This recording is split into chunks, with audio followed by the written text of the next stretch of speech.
పవన్ కళ్యాణ్ అభిమానులకు పెద్ద సర్ప్రైజ్ ఇచ్చేలా ఉంది ఓజీ. ఈ సినిమా అనుకున్న దానికంటే చాలా ముందుగానే విడుదలయ్యే సూచనలు కనిపిస్తున్నాయి ఇప్పుడు.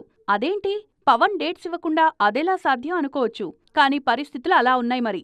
దాంతో పవన్ కూడా మనసు మార్చుకుని ఓజీ పూర్తి చేయక తప్పేలా లేదు.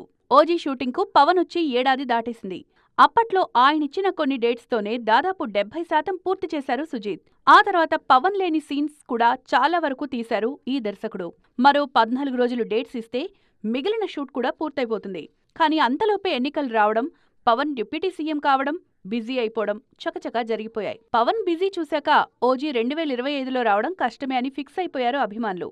మే 9న రానున్న హరిహర వీరమల్లుతో సరిపెట్టుకోవాల్సిందే అనుకున్నారంతా. కానీ అప్పుడెప్పుడో పూర్తి చేసిన ఓటీటీ డీల్ కారణంగా ఓజీని ఎట్టి పరిస్థితుల్లో సెప్టెంబర్లోపు విడుదల చేయాల్సిందే. లేదంటే చెప్పిన రేటులో సగానికి పైగా కోత తప్పదని తెలుస్తోంది. ఈ రోజుల్లో పెద్ద సినిమాల రిలీజ్ డేట్స్ కూడా ఓటీటీ సంస్థలే డిసైడ్ చేస్తున్నాయి. ఈ క్రమంలోనే ఓజీని 2025 సెప్టెంబర్లో చేసేలా డీల్ కుదిరింది.